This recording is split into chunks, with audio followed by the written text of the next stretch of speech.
makadiwa ndasi. Tiripo makadiwa. Tiripo ndatirega ndiwe kuno kunditaure nemi pamusoro pedambudziko ramakasangana naro. Mukantaurira kuti kubva kwekutanga kuzosvika pazuva ranhasi zvakafamba sei? Totenda. Nofanira waona ndiri mudzimai akazvitakura. Kubva nhumbu yangu ichitanga kusvikawo mazuva ene 9 months. Yasvika 9 months. Date ranga ndakanyorerwa ndakanyorerwa date ra 23 May. Musi wa 23 May wasvika. Ndakangomuka ndisisina pamuviri. Ndisisina pamuviri sekudaro. Handina kunyatsonzwisisa kuti chichaitika. Handina kuzvigamuchira panguva iyoyo kuti zvoshuwa pamuviri handisisina. Ndakabva ndamhanya kwadhokta kuscan. Ndakabva ndaenda kuscan kwadhokta. Kusvika dhokta abva wandita scan abva wanditi mudumbu mako hamuna chi? Hamuna mwana, asi chibereko chako chakashama kuratidza kuti chaita sei? Chabuda mwana. Ndochitiko chakaitika pandiri. Handidzokeri kubva kwekutanga. Toziva kuti kazhinji mudzimai akabata pamuviri pane zvinoitika panyaya dzekusatevera nekuzononyoresa nekuitwa scan. Zvese zviri zvakaitika. Totenda. Zvakaitika zvese izvozvo nasingatoteri. Dumbu rangu ratokura zvokutotiwo kana vemunharaunda yese yandogara vaitoziva kuti munhu anga akazvitakura. Aitoziva kuti ndakazvitakura. Hande pazuva ramuri kutaura kuti ramanga mapiwa kunzi iri ndiro ramunokwanisa kudhidhira. Makamuka ndibva maona zvakaita sei? Ndakamuka ndisisina, dumbu rangu ranga rareruka uye zvaranga radzoka kuita diki. Kutamba mwana nansasa munze kutamba semutambiro wakaita because mwana akapedzera kutamba musi wa 22 usiku uri musi weSunday akatamba zvekutoti akatamba ndichitofunga kuti maybe womungu ndokuita sei mwana ari kutamba arimo mudumbu ndisingatoziva kuti kutamba kwaitoitawo handaimbozoti mangwana ndichatomuka ichi mwana ndisisina. Zvino mwana akatamba kuseni kwacho kondobva ndatomuka ndisisina pamuviri. Asi kazhinji vanhu vakaita inonzi miscarriage panobuda ropa kana kuita sei zvakadaro hazvina kuita? Hapana kana chakabuda kana pain yandakanzwa hapana nanhasi handina kana pain yandiri kunzwa kana kutevera kwachoona nhasi handisi. Zvadaro makaenda kunana chiremba? Takaenda kwadhokta. Ndakatorwa scan iyoyo yekuti mudumbu hamusisina chinhu. Ndakazoenda kuchipatara vakangondipawo mapiritsi ekuti maybe unogona kuzoitawo sei kutera, asi nanhasi mapiritsi acho akatopera. Handina kana kutera kwandati ndaita. Ivo ana dhokta vachiona chitiko chakaita saizvo sekutaura kwavari kuita kuti varitaura kuti vakaita scan muchibereko mukaonekwa kunzi hamusisina mwana, vanoti zvakafamba sei kana vachitaurawo ivo neunyanzvi hwavo? Asi madhokta awo inini havana kukwanisa kuda kunditaurira chokwadi. Vakangonditi uyu chibereko chako chakashama kuratidza kuti chaita sei chabuda mwana. Ndozvavakangondiudza chiti pasikani. Inini ndiani wamakaudza kuti ndodambudziko ramasangana naro? Panguva iyoyo murume wangu anga atoriko musi wacho iwoyo wazvakaitika. Neivava vandashedzava ndiwo munhu wandakatomhanya because ndiye munhu wandakuenda kuchechi kupi kwatoenda ndiye munhu wandaifambidzana naye. Ndiwo wandakamhanya kuti imi zvandiri kuona pamiri wangu mukumbozvionawo here. Ivo vakatondibvunza kuti handamboda kukubvunzai asi ndangoti semunhu wochi handikwanisi kukutese kumhanya kubvunza munhu. Ndakatovaudza kuti inini handisisina nhumbu kanini. Ndivakatozondipa zano kuti mhanya kupi kuchipatara unoonekwa kuti zveshuwa here kuti zveshuwa mwana hasisimo. Ndokumhanyawo kwandakaita kuchipatara. Murume wenyu akazvigamuchira sei? Murume wangu mazuva ekutanga zvakambomutinetsei kuzvigamuchira. Asi nekuzoonawo kuti akatsvagawo semudzimai yokuti kana mudzimai asununguka anogona kubuda mukaka kana kubhilidha akazvitsvaga akazvishaya. Ndopa akazotobhilivha kuti asi kune zvakadaro zvinoitika zvokuti munhu kana nhumbu nomuka usisina mwana. Pari zvino akungozvigamuchirawo kutiwo sezvinhu zvakaitika saka ndo zvakatoitika. Pamanga mine pamuviri pane here pamaitomboenda kunana chiremba vachikutarisai vachiona kudevelopa nekukura unenge uchiita? Totenda ndaitoenda kusikero. Ndaitoenda kusikero ndichitoereswawo kumasowe kana musi wakatotenha mwana ndakatenda kuchipatara. Nesi akatonditi mwana wakaita sei? Atenha. Mbai manje unogona kudzoka kupi? Kuchipatara. Kana kumasowe kwandaendawo vachitondiudza kuti mwana wako atenha mai manje unonoita sei? Unonodhirivhana. Saka date rangu rasvika ubva ndamuka ndisisina pamuviri. Chinhu chakadaro hanzvadzi chinhu chinoshamisa ende hazvisi zvinhu zvinotarisirwa kuti zvinge zvichiitika. Makanga here matotengera mwana zvipfeko muzoita kuti yavanoti preparation yese iriko kana muchitoda nditokuratidzai.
wakamuka makuseni noziva kuti semunhu anenge akazvitakura even kana kurara kufamba kunenge kwatisiyani mbichana uri kumuka makuseni uri kuona dumbo hapana makachigamuchira sei chinhu chakaita saichocho zvinhu zvakandija pfungwa kuti ndakambofunga kuti asi kuti mwana wacho anonzi mwana kana asvika dhera yake anodzika ndakatsvaga kuti adzika aenda kupi kumakumbo here aenda kupi mwana wacho nokuti vanhu vanoti mwana kana adzika saka ndakatsvaga ndakadzvanya dumbu sezvekuti ndaiti ndakabata dumbu rangu ndaitonzwa kuti mwana uyu ndaiti ndiri kudzvanya mudumbu macho handisi kunzwa kana mwana ndati ko vanhu vanoti mwana anodzika adzika achimboenda kupi ndo zvinhu zvakandikachamadza izvozvo kuti mwana wacho kana achinzi adzika aenda kupi panga pari pamuviri pekutanga here kana aiwa number 3 wokutanga ane makore ane 11 wechitu ane 6 vese vakomana tichitarisa ivavo hapana dambudziko ramakasangana naro handina vana vangu ndaiti vasununguka zvakanaka handina kana dambudziko randakasangana naro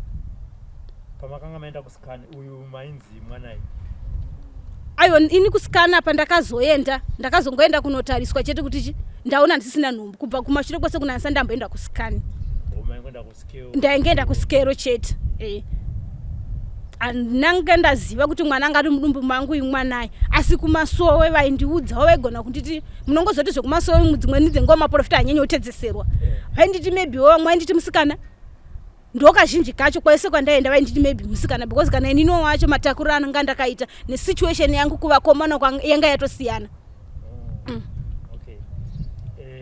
veukama vana mwene pamakavaudzawo nyaya iyi vakatizvigamuchira sei zvinhu zvakavabata zvokuti nanhasiwo vanhu vari kungondibvunza kuti nhasi hamusati mabatsirwa here itai mubatsirwe tizive kuti chii chakaitika because pane dzimwe hama dzisinganzwisise vanogona kutadzawo bhilivha kuti chii chakaitika toziva kuti munhu kana kazhinji hanzi mbudzi kuzvarira pavanhu utandirwa imbwa rubatsiro rwamuri kudai nini kumhuri yezimbabwe vari kuona nderekuti rubatsiro rwandiri kutsvaga nderekubatsirwa kuti ndizive kuti chakaitika pandiri chii kana chiri chivanhu chobuda pachena kana pana akazviita akatora mwana ndowandiri kuda kuti auye ega andiudzei nini kuti chi ndindakazviita mukugarisana tinogona kugumburisana nevamwe vanhu pazvichida nekusaziva kana kuseka munhu hamuna here munhu wamungati zvichida chi even musingatauri zita pamwe ndakagumburisa nhingi kusvika pakuti rega ndimututorere uyu mwana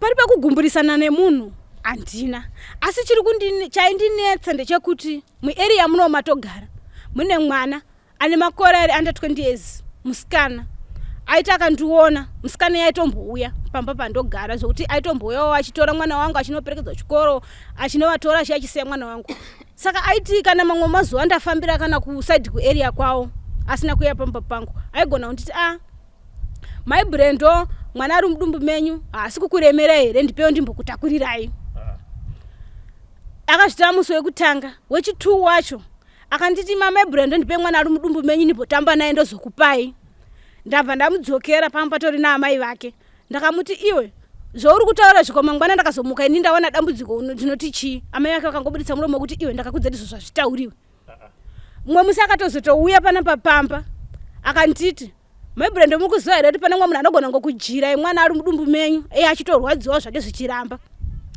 kuita ndabva ndafunga kuti nini tiri vanhu taimbotaura nyaya tese amai vake vangatoriwo munhu aida mwana asi mwana ari kuita sei mbereko iri kunetsa ende musikana yemwana akambogara umarriage akadzoka marriage nokuda kwembereko saka ndo zvinhu zviri kundirwadza izvozvo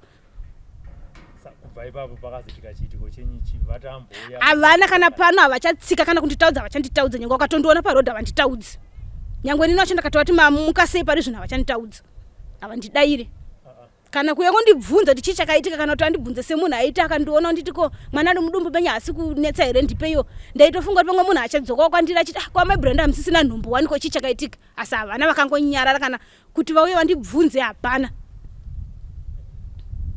ndoziva kuti zvinhu zvinorwadza hamusati mambosangana here nevavakidzani kana vekuchechi abva asvika kuti makorokoto zvino makapiwa mwanai sevanhu vaionawo dumbu rakakura vanhu vari kundidaro vanhu vazhinji vari kungondibvunza kuti asi makazosununguka ndobva ndavatsanangudzira aiwa ini handinoita sei handina kusununguka zvokuti vanhu zvinhu zviri kuvanetsa kuti vanhu vanotondibvunza kana vamueria mandogara chamoka pavaona vasina dumbu vaitoti asi maane mwana munhu pandozomudza kuti handina mwana ndakangomuka ndisisina nhumbu. Zvinhu zvivanhu zviri kuvanetsa zvokuti vanhu vese muiri anenge achingondibvunza asati aziva nyaya anogona kungosangana neno asi maane mwana. Vamwe vanhu vanenge achingoti kuti tite makuru kuti tisina kukuonai makabereka mwana zvinhu zvinoita se zvinonetsa anogona kundibvunza kuti asi maane mwana. Ndibva ndavapindura kuti mwana handina ndakangomuka ndisisina chi pamuviri. Makaditete Tibedi makadiwo. ndimi shamwari yamai Brenda. Ndini shamwari yawo zvesvo. Vakawanda munoziva kuti kana vanhu vakuona nekutaura vanogona kuti amai avanonyeba pamuviri papi panozobva ndimaitambo unotamba nekufamba neshamwari yenyu. Pamuviri pakanga paripera Zveshuwa pamiri panga paripo. Ini ndakatanga kugara muno kupera kwaJanuary ndipo tikabuda kwataigara tikazogara kuno kwatiri kunoko. Saka ava ndagara hangu ndichivaziva taimboshanda tese pane purazi inonzi raTomu inorimwa potato zvekuti taishanda tese naivo vachiri kugara ikoko kubva vazotama kugara munomu. Saka pandikazouya kugara muno mazvina kundiitira zvitsva noti ava ndanga ndagara ndichizivana chinavo ndatoona vakatozvitakura. Vakutonditi zvakati vachitondinetsera zvimwe vachitoti Mr. Brenda ndipewo chakati ndikuda chakati nedumbu ravo rakatokura. Ndichitoti amai migarai pasi dumbu renyu raita sei rakura. Saka takazoita musangano wechechi tikaenda tese kuchechi vachitoudzwa kunzi nhumbu yenyika inogona kurwadza muri papi muri pano tichitochiroti vanorwadza uri pamusangano. Zveshuwa ndakatova kuita mari vakatisirwa mari nemurume wavo yetransport kunzi munogona kurwara anytime sezi mwedzi wenyu ndiwo unoyu. Ndakatova kuti ndipei mari iyoyo.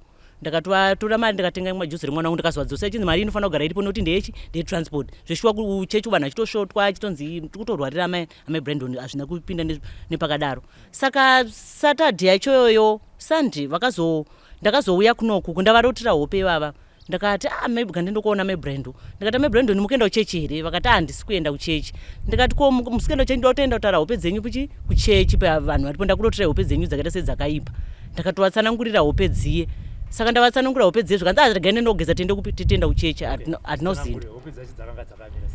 Ndakavarotera ndaita kunge ndauya kuno kuzona mwana vaita kunge vane mwana ndauya kuno kuzona mwana. Saka ndichipinda pagedhe apo vandaona amai vamwe vanogara muno muarea vakabata mwana. Amaiwo ndo amai musikana iyeye wakarotera vaikumbira mwana iyeye ndo amai vacho. Ndikuona saka ndikuti amai mukaenda unogeza vakabata bhaketi vachienda kunogeza uko mukaenda unogeza ninda yazona mwana zvikanzi mwana ari mumba umo akabatwa nani namai ndobva ndapinda mumba muyo.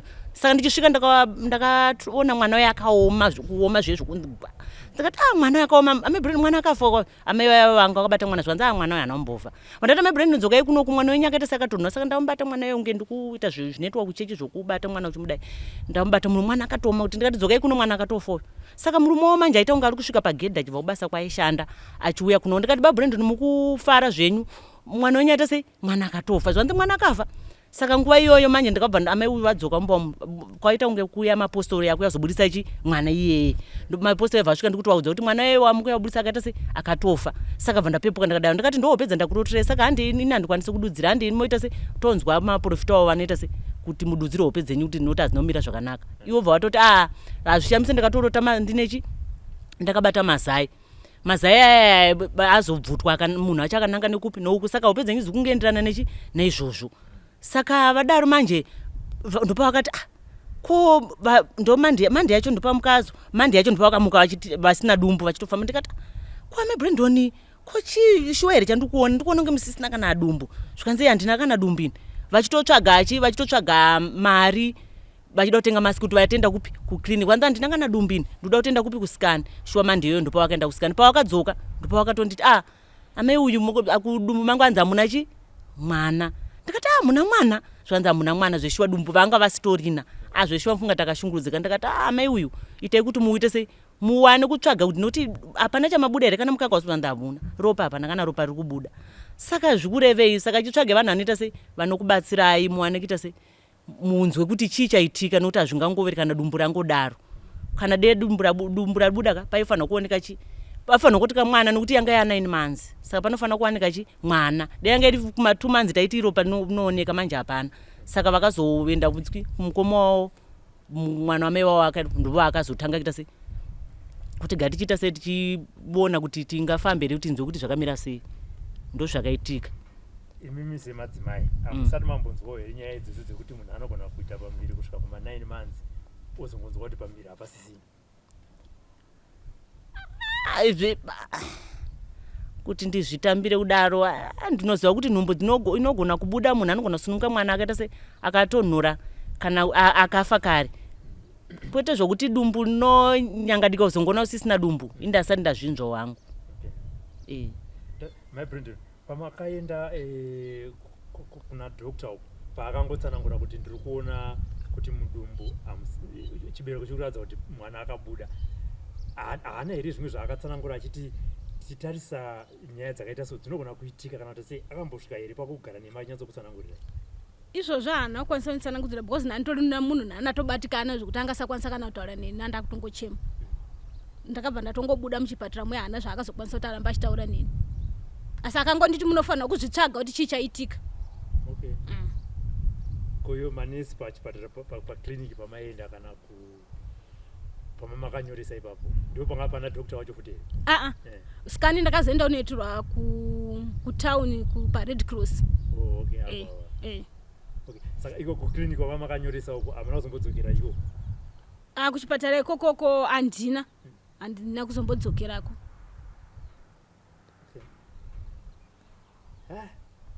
Ashamwara wamai Brendan, imi chitiko ichi munochionawo sei? Chitiko ichi chakaoma. Seni nangu ndakarwadziwa kuti munhu uyu daaita sei, daaoneka munhu akaita saizvozvo ataura ega apupura ega kuti shuwa ndini ndakaita sei, ndakada nokuti zvinhu zvakaoma zvokuti unotakura 9 months wozoona dumbu pasisina. Zvinhu zvakaita sezvinhu zvakaoma. Handiti saka amai Brendan chidzokera zvakare ndati rubatsiro rwamungade nderwekuti chii?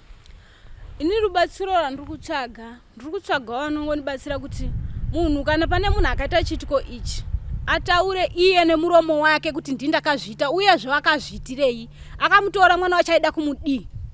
Ndo zvandiri kuda kuziva kuti uye zvakamutora chirudzii because chitiko ichi ini handina kana pane ronda ini kunobuda nemwana handina kana kublinda kwandiri kuita. Saka zvese izvozvo zvinhu zvandiri kuda kuziva kuti zvakafamba sei, ndo zvinhu zviri kundidya pfungwa dzangu zvokuti ndiri kutadza kuziva kuti mwana wacho akamubvisa nepai kana mwana wacho akaenda kupi, pari zvinondo pane pfungwa dzangu ari kupi.